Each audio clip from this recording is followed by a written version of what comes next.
Quan veig la terra seca, quan l'aigua esdevé or, tot d'un cop se m'acut de menjar-me les fulles d'un vellom,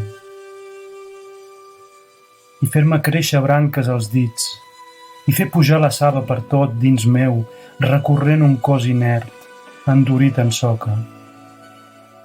Tot d'un cop se m'acut d'arrelar-me amb els peus, demanant a la terra, la meva terra, recer per al meu cos.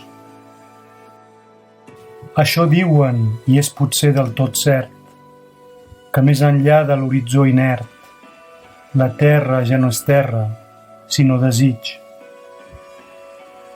Com més t'hi acostes, més de tu, de tot, fuig. Això diuen, i és potser del tot entès, que allà hi viu un arbre, sofrent de mals. Arrenglerades ses fulles per l'alè del vent, com pardals, entre branques, sobre fil estès.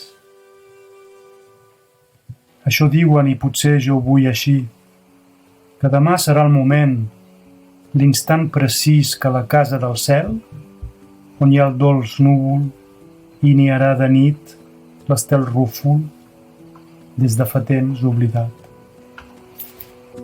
El pas dels anys va descobrint allò que hem filat amb perseverança, i la pena és plena de forats i taques que no s'esborren, que no es menen errors. Quan ja ens tremola la mà i descarreguen les llàgrimes que tots vam voler plorar.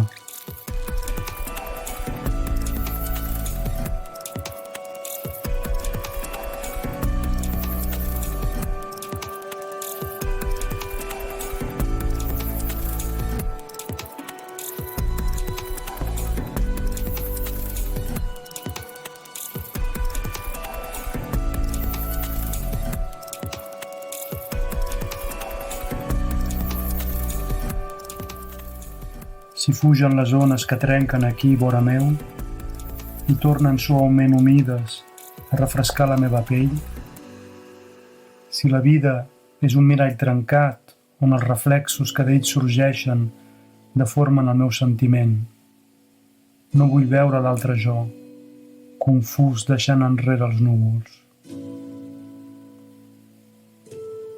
La veu que escolto és soroll, i res no diu que no sigui tan petit d'entendre com d'oblidar.